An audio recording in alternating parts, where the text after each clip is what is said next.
Welcome back to another video, guys. Today we will be covering the Attack Shark X3max, and also after I cover this mouse, I'd like to just talk about the Zaopin Z2 Nacho Edition real quick. But let's get into the X3max first. So the specs of this mouse are a PAW 3950, which is the latest sensor.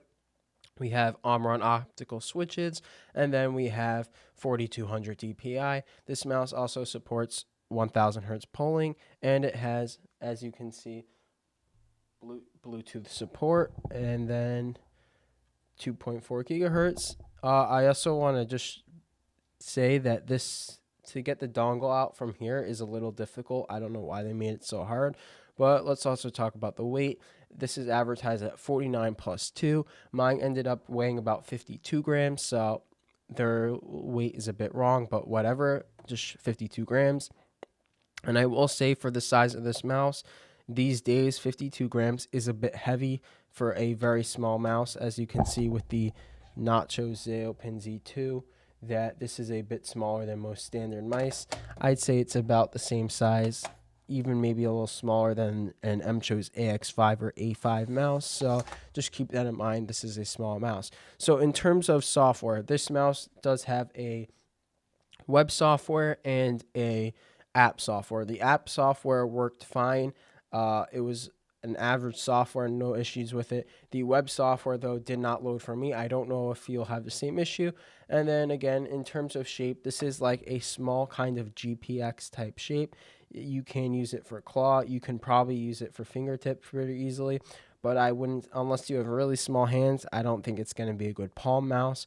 But I think overall, for people with smaller, medium-ish hands, this shape is fine. In terms of battery life, I've used this for like on and off for like 2 weeks. It's still at 64%. This is one of the best battery lives I've ever used in a mouse. I guess that's because it's only on 1K hertz.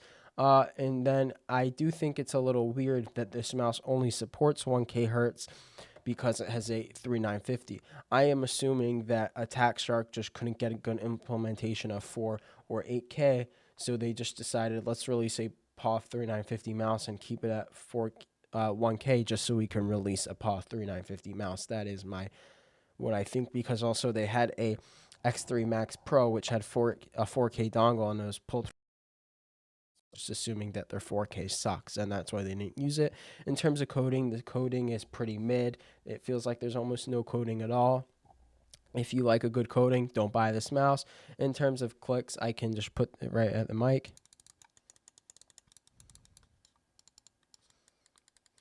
In terms of the actual sound, they sound great. The clicks, they are Omron opticals. They sound really nice, but they don't feel perfect in game. I don't know. There might be a little like pre or post travel. Just when I was playing COD, it felt a little off, but I think they're like 98% good clicks. Like, they're pretty much there. They just feel a little off sometimes. And then to these stock skates, so on glass, they're very solid on glass, but on cloth they felt kind of terrible. I'm not gonna lie. So if you're using this on a cloth pad, you're gonna want to switch the skates, and depending on what glass pad you're using, you might be fine with these. So in-game performance, this felt just as good as most other Chinese mice, most other regular mice. It was a good 1K performance mouse. I didn't feel any worse playing games using this mouse, and I think in terms of performance, you're good. So let's talk about the price. The price currently on Attack Shark's website, when I wrote my notes up yesterday, was $53 plus shipping. You can get it on AliExpress for $64 with free shipping, and that's pretty much just the price of that. In terms of overall thoughts, at $50-$60 after shipping or whatever, I just don't see the appeal to this mouse. It's 50 grams. You can get much lighter mice at this price, and you can get mice with higher polling rate. Like, even like the Zaopin Z2 is like $60 on AliExpress, and you get a 4K dongle. It is heavier though, but it's a bigger mouse, and it has better coatings. Like, this mouse has a subpar coating.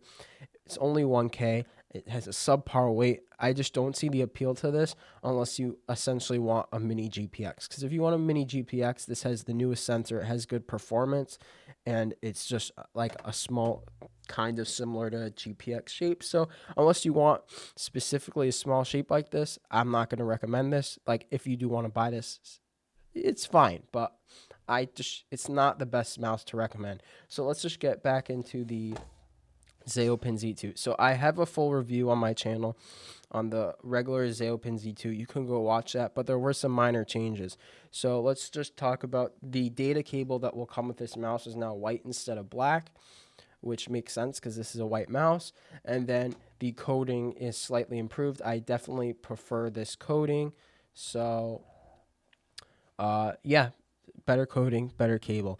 And also they changed the bottom, made it pink also. But the problem with this mouse is my unit does have a QC issue. I can't really show you like this, but the click is a little sticky. When I play in game, it didn't bother me too much, but when I'm just using the mouse casual use, it did bother me. MetKeys did pass this on to Zaopin, and none of the other reviewers that got this mouse had QC issues. So if you do buy this, I'm confident that you will not get QC issues. And if you do get QC issues, I have a feeling that you won't, that they'll give you a refund, send you a new one. So I think I could recommend this. You should be fine. It's up to you if you want to take the gamble. But the Zaopin Z2 is an amazing mouse. This version is $65. And if you want to buy the regular one, I can 100% recommend the regular one. And this one, the QC issues should get fixed, or you might not get them. So yeah, I can recommend this if you want. And I don't remember if I mentioned this, but the X3max in the box comes with these grips and a black cable. But that's pretty much it. Thanks for watching, and I'll see you in the next review.